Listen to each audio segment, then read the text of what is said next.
Putting the bobbin in can sometimes feel like the most confusing part of using a sewing machine, but I promise you it's simpler than it looks.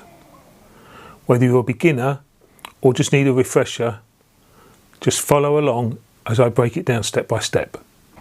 Putting the thread in your bobbin, there's a right way and a wrong way.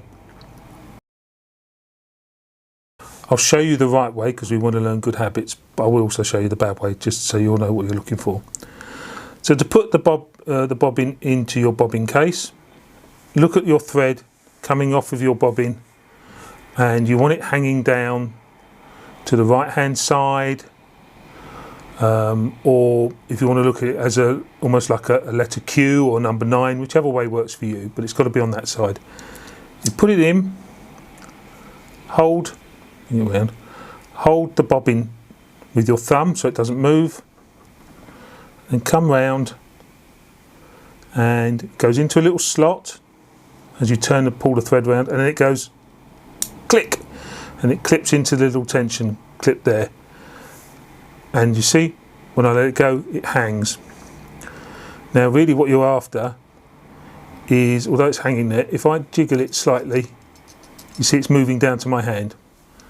So it will move, but it won't just run away from you. And when you pull the thread, you see the little markers on the bobbin there. They turn clockwise. That's what you're looking for.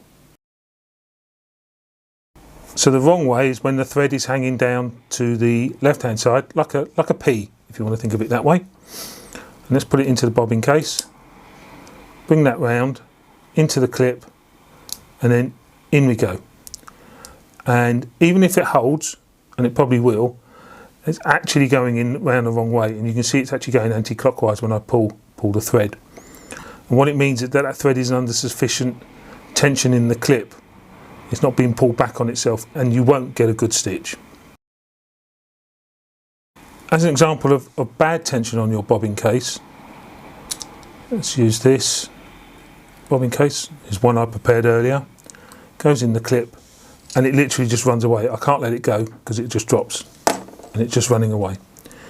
The tension is too loose on this, and if you get to a situation where the tension is too loose, or actually too tight, as in the bobbin case won't move when you jiggle it, or your stitches look really bunched up when you're sewing on your machine, what you need to do, you see that screw, tiny little screw. If the tension is too loose, you just need to tighten that screw, quarter of a turn at a time.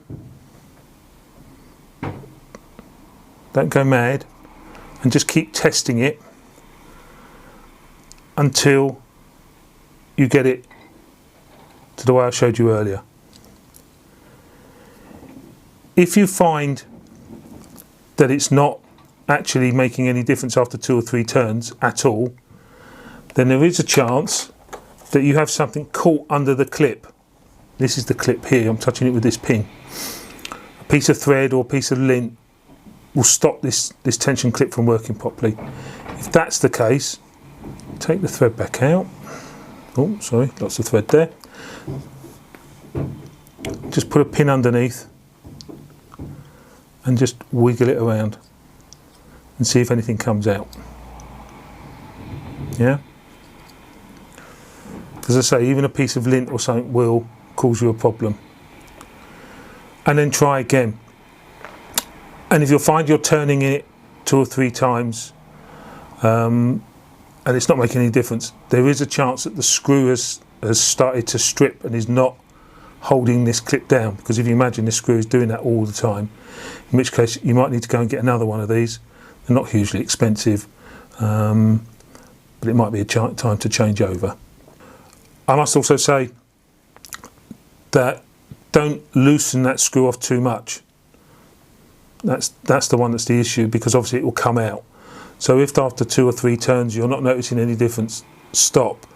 Because believe me, if that screw comes out, it's not so much a case of getting it back in, it's a case of finding it, because it's a tiny screw. If it drops out, you'll have all sorts of issues potentially finding that and putting it back in, because it's holding this clip down the whole time.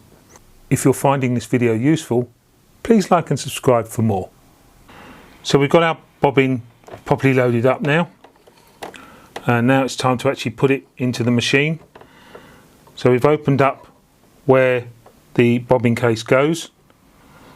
Lift it down the flap, it's usually a flap, so it's open now. And you'll notice that this has an arm on it. And you'll notice there's a notch there.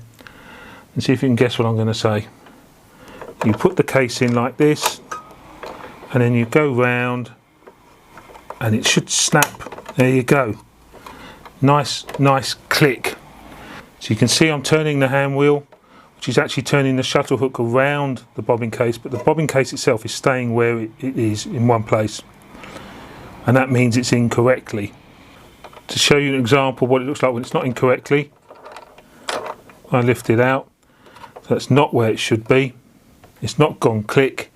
If I turn the hand wheel, you can see that the bobbin case is moving. If your bobbin case is moving, you've not put it in properly. And what you just need to do really is keep pushing that round, you see, and it will sit there, and then you just snap. You're looking for that click. If your bobbin case won't click, there's a good chance that the clip at the front, this thing that I'm holding, which is what you use when you take the machine, when you take it out. I'll show you on the one that's in the machine, although my hand will get in the way. You lift that out, it holds the bobbin in place. You can see I've actually pulled that up, it holds the bobbin in the bobbin case. If you find that won't click and it won't snap over the little bar in the middle there, the thing I'm touching with my finger, there's a chance that that's worn out as well. These are prone to wear, but we're talking over years, in which case you'll have to get another one. For more helpful hints, try this video next.